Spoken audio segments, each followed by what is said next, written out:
السلام عليكم ورحمة الله وبركاته. ازيكم عاملين ايه؟ يا رب تكونوا بخير. معاكم شيماء ودي قناتي. لو اول مرة بتشوفوني انزلوا اعملوا سبسكرايب، العلامة الحمراء اللي جنب الاسم اشتراك، وكمان فعلوا الجرس على علامة الكل عشان يوصلكم اشعار بكل فيديو بينزل في القناة.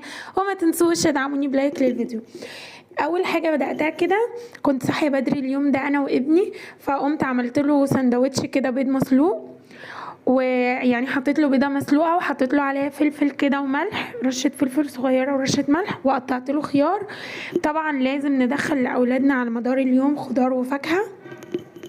كنا فاطرين قبلها لبن او حليب يعني، وكيك كنت عاملاها في البيت.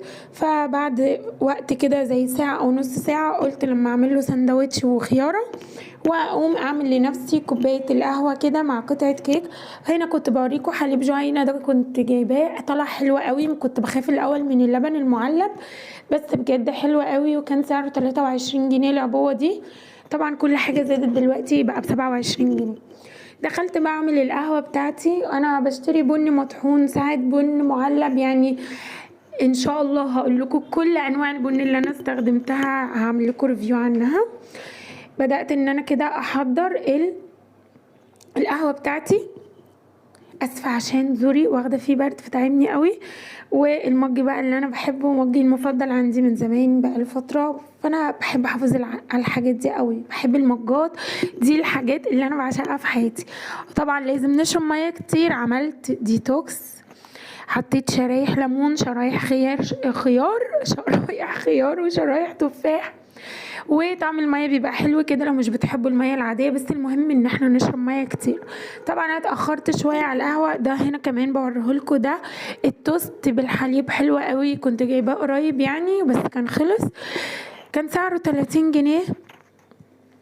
بس كده عملت القهوة والكيك. وطبعا انا اتأخرت شوية على عمايل القهوة عشان الحمد لله بفضل ربنا. طبعا بحب قوي الصلاة والالتزام بالصلاة. كنت صحيت بقى صليت الفجر وبقعد اقرا سورة البقرة كاملة، بتاخد مننا ساعة تقريبا، فبحب ان انا اخلصها وبقوم بقى بعد كده اعمل القهوة واللي ورايا.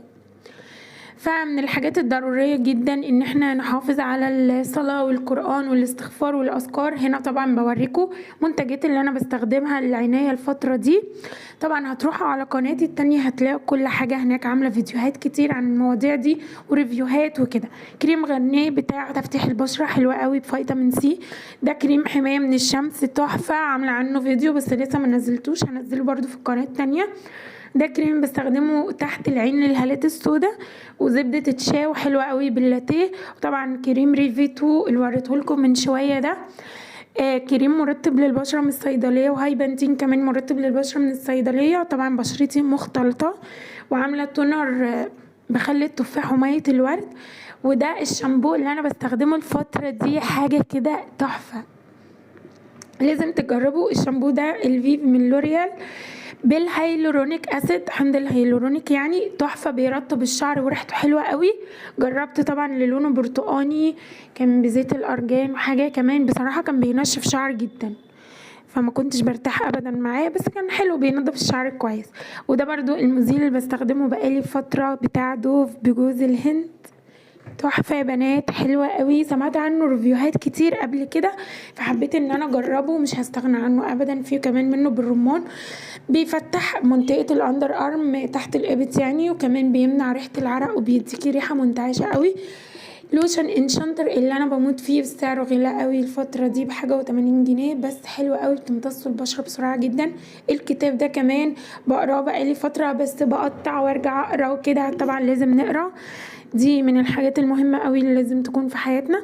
والكتاب ده تحفة، كان اخر نسخة وفضلت ادور عليه كتير لحد ما ده الفطار بتاعي والكتاب، وانا اسمي حافظه. ادم حسن وديمو ابني بس ملخبط شوية.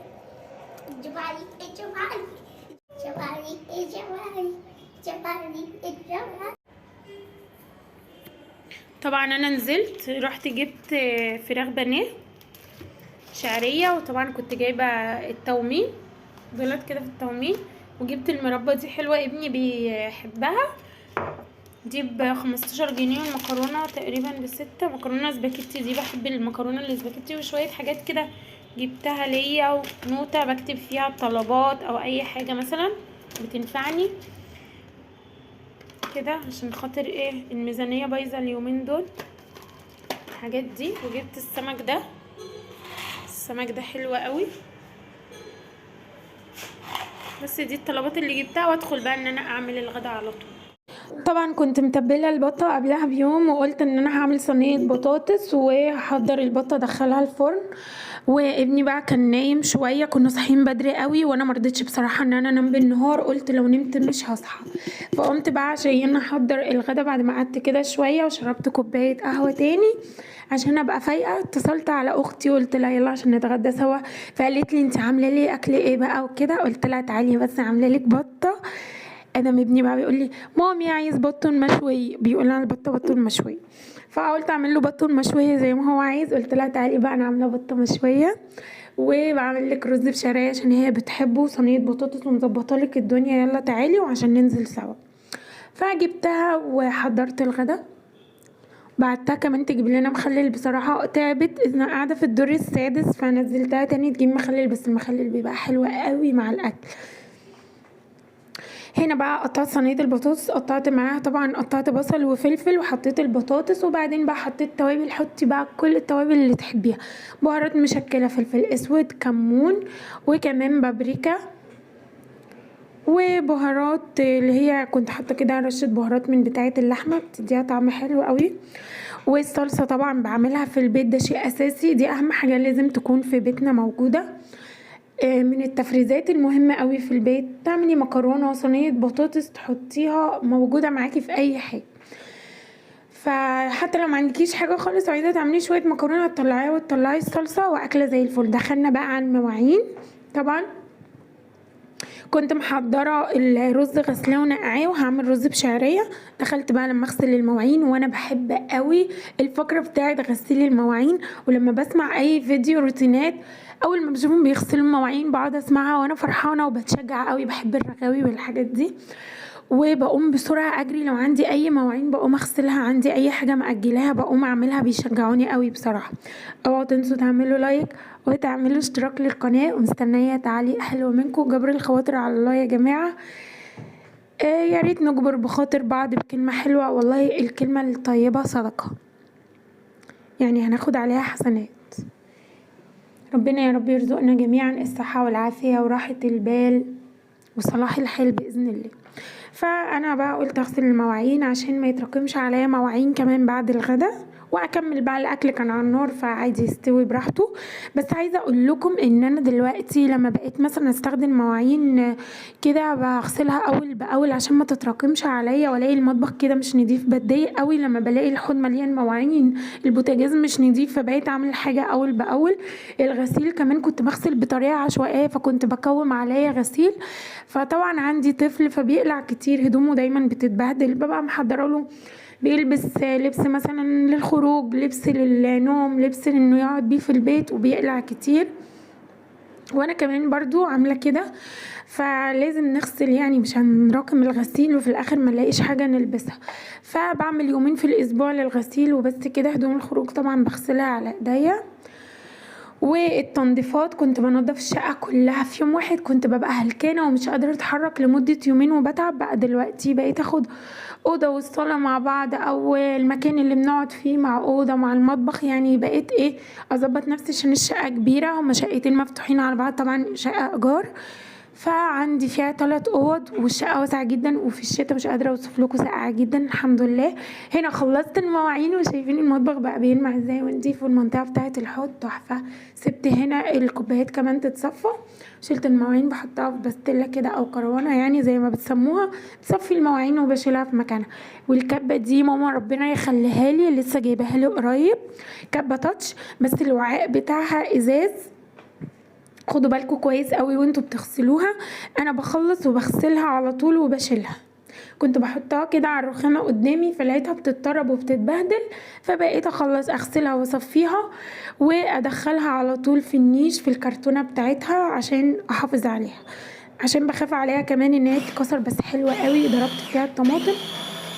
طبعا الكبه بتاعتي اسمها سمارت، بس عايزه قطع غيار بقى للكبه والخلاط وكده، فان شاء الله ربنا يسهل وهجيب لها.